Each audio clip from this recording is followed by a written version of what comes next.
Okay, today we're going to talk about cube action, and not just about how to look at one position and understand it, but how to understand all of your cube action, how you approach cube action. Here's a position. The score is 0-0 to 7, or 7 away, 7 away. I always look at the away score. Red is on roll and is thinking about doubling. What's the proper cube action here? Should red double? And if red doubles, should blue take or drop? Give it some thought and see what you come up with, and then I'll show you my approach to this.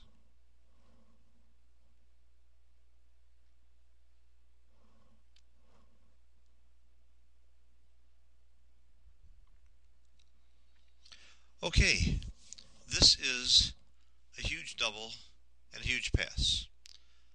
Blue just doesn't have a game here. He can't win a race very easily when he's down 26 pips. He can't win a priming game very well.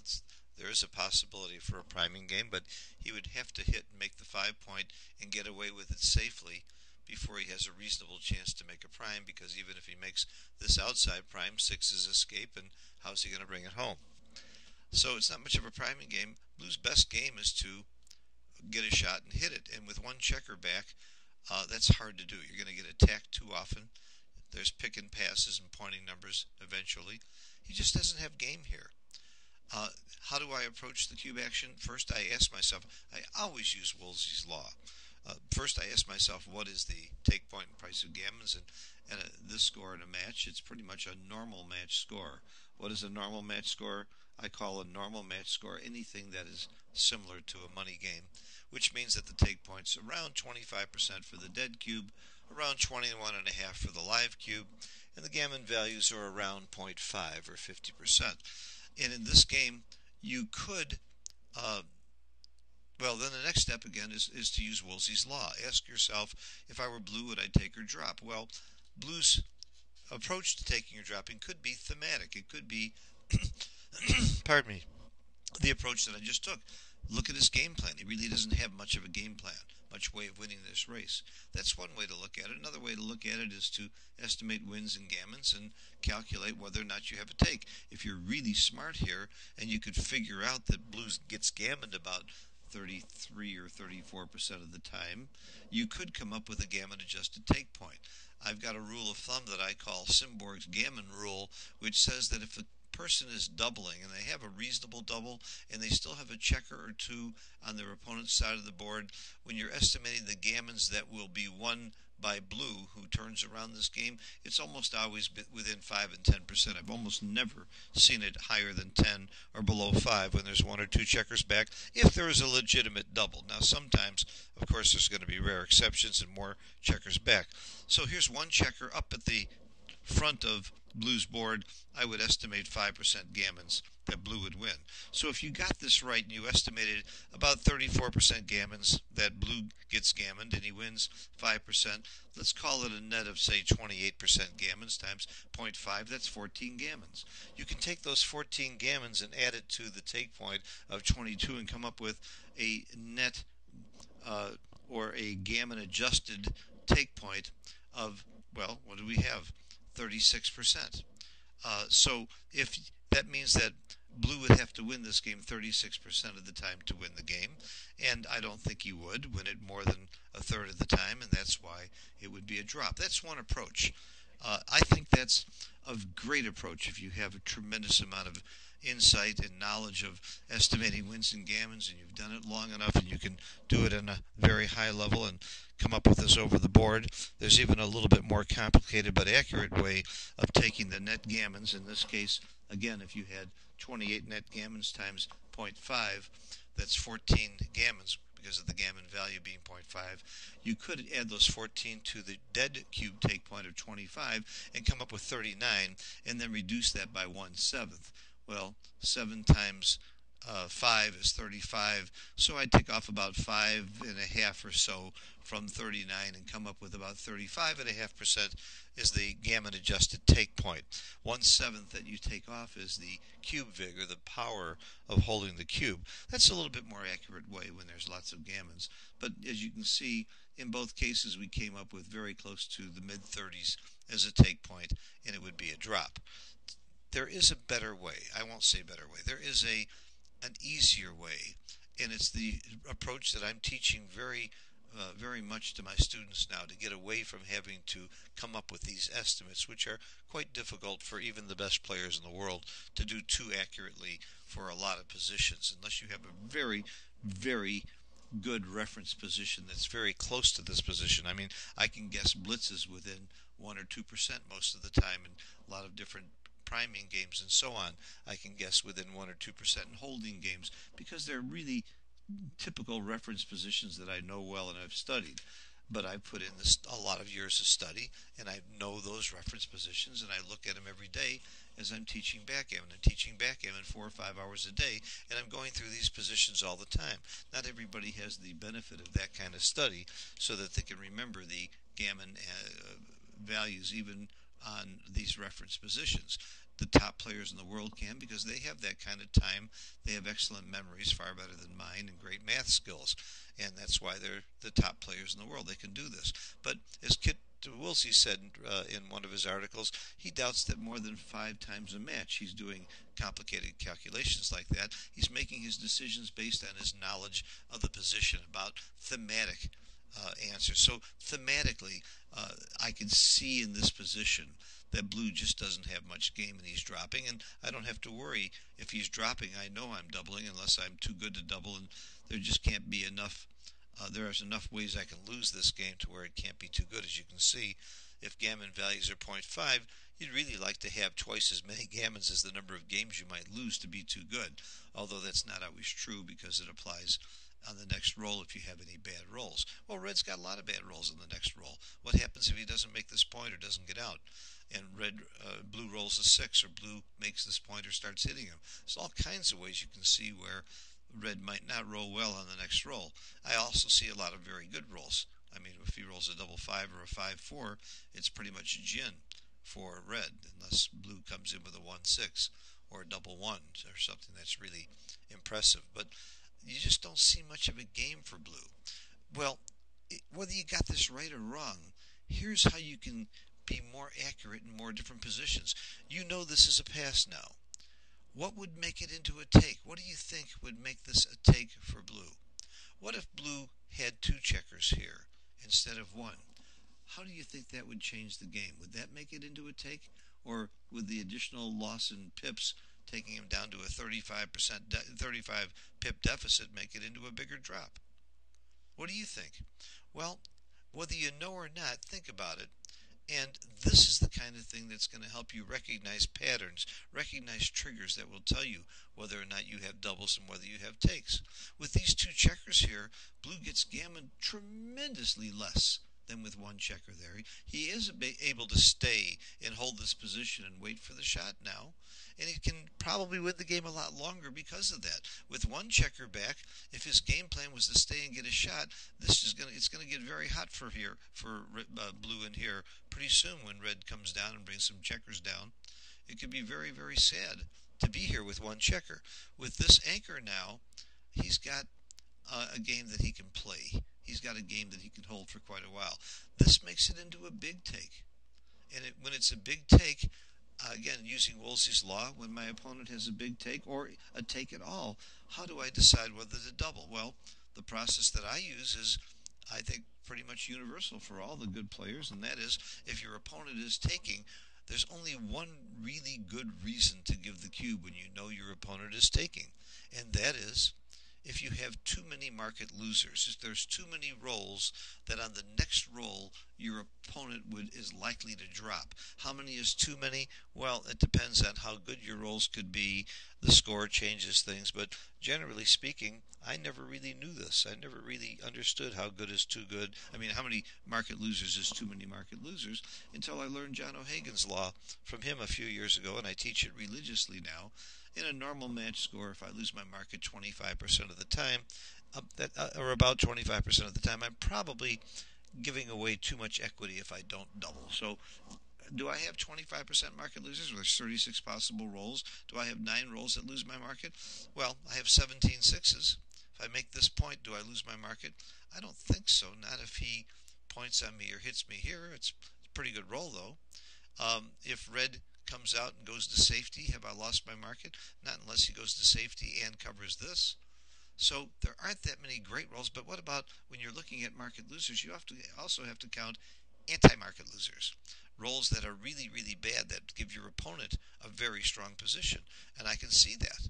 If red doesn't get out of here and blue makes this point, this is pretty sad for red. That's like an anti-market loser. Double six is an obvious anti-market loser. Um, there's not too many rolls where blue doesn't cover or lift. Double four is about the only thing I can think of where he doesn't cover or lift this blot. But it could happen. He might be moving this checker out to safety with a 5-2. How would he play a 5-2?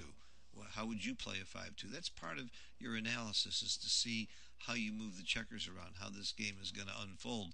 That helps you understand market losers. Well, I alluded to what I think happens with a 5-2. I think he runs this checker and prays that blue doesn't roll a 4. Let's just see if I'm right about that. It's part of the process of understanding the position to see how different roles play. Yeah, it's right by a mile. How would he play a 5-1? That's a very interesting role. How would you play 5-1? Obviously, making the bar is a great idea. Do you think that's the right play? I don't. I think you come out with the 5 and you safety. Let's find out. Come out with the bar and safety. I don't want to pretend to be a genius here. I already knew the answer because I've gone through this with students before. But the first time I saw or considered a 5-1, I did find this play as being the optimum play. And it's right by a lot.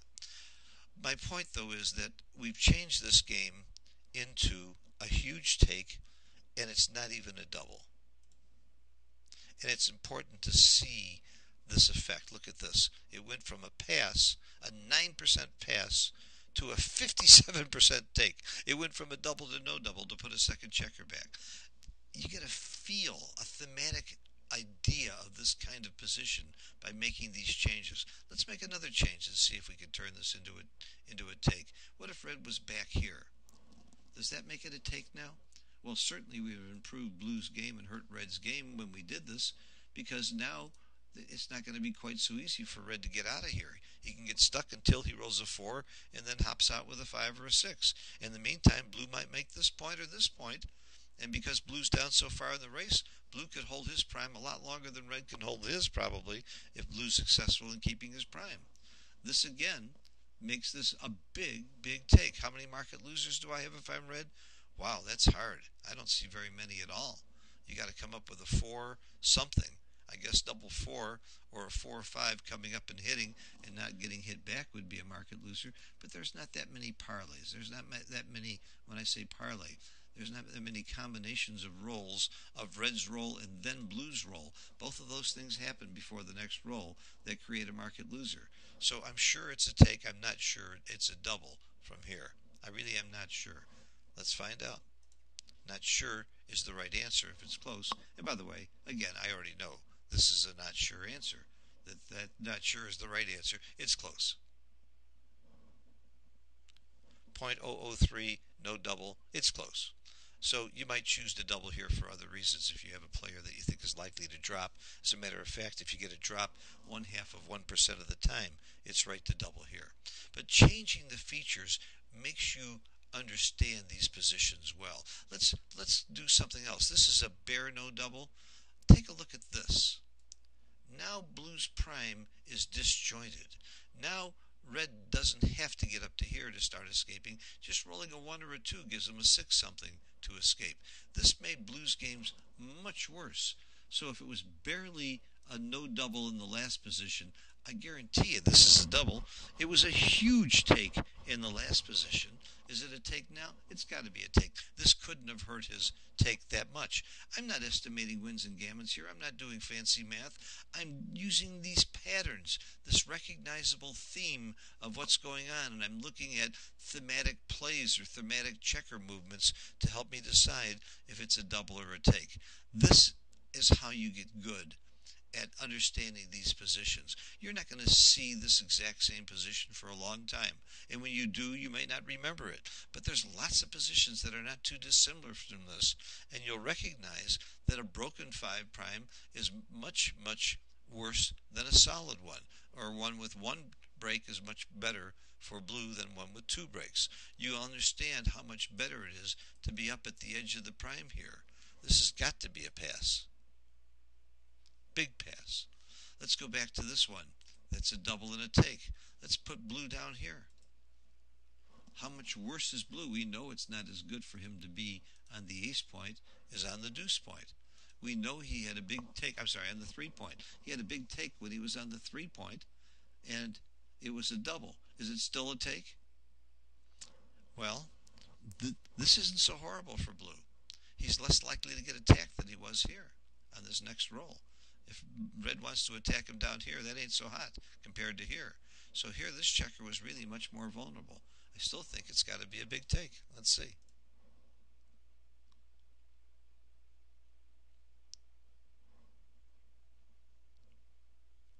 I'm using plus plus. Takes a little longer, but it's worth it. I don't have to tell you that some things that take longer are better. And I won't go any further than that statement, because I don't want to get in trouble. A really fine meal, eaten slowly, is much, much better. When I roll the perfect number that gives me the prime, it just destroys my opponent. How juicy and delicious is that to play it slowly? I'm just kidding here. I would not do that to anybody except somebody that was playing against me. Okay, so you're getting thematic ideas here. And that was my recent article published in Gammon Village about the way to get better is to look for themes, put them together, study one type of position, and come up with a thematic understanding of that kind of position. I have at least, let me see, this is my called action cubes. In my action doubles categories here, I have 17 initial ones, plus I've added another 10, and I got 27 positions, all different kinds that are of an action nature, which are likely to change drastically on one roll with a hit or making a prime or escaping, and trying to figure out if they're doubles and takes. In every single one of them, we can play with the checkers and make it thematic and understand much more about the position. We won't remember the position. We won't remember the numbers, these percentages and the wins and losses for each position. But we sure as heck are going to remember that this looks worse than this. That this looks better to blue than this. That this is better for red than that. That this is better for blue than this, because if red doesn't get out, he's got more attackers now and more ways to hurt him. There's all kinds of little movements we can make that our eyeball will catch, and it will retrieve information from our long-term memory that's going to give us a feeling about the cube that's going to be as or more accurate than if we try to estimate wins, losses, and gammons and try to put them together into a gammon-adjusted take point. My good friend and partner John O'Hagan can do that beautifully. Neil Kazaros can do it well. Most of the top giants in the world can do it well, and some like Falafel don't even try most of the time. He does it based on the feel of it. David Wells is one of the greatest players I've ever known. Does everything on look and feel. He doesn't really spend a lot of time doing math and numbers and estimates. If it looks right, he's taking it. If it doesn't look right, he doesn't. What looks right to him, though, is a very accurate look because of all the study and work and practice that he's done to come up with a thematic understanding of a type of position. This is how you improve your cube action, and by the way, the same thing works for your checker play. Hope you found this interesting. I hope you weren't bored by it. I hope it didn't go on too long. I hope you're enjoying my videos. I've got about 120 of them posted now. Take your time and watch them all, and you'll have a nice surprise. You'll see people like my friend Mary Hickey, who just logged on, helping me with some of these, and John O'Hagan and Stick and other real great experts, Steve Sachs, Bob Coca, are all helping me with these positions, and I'll have more in the future. Thanks for watching. Bye-bye.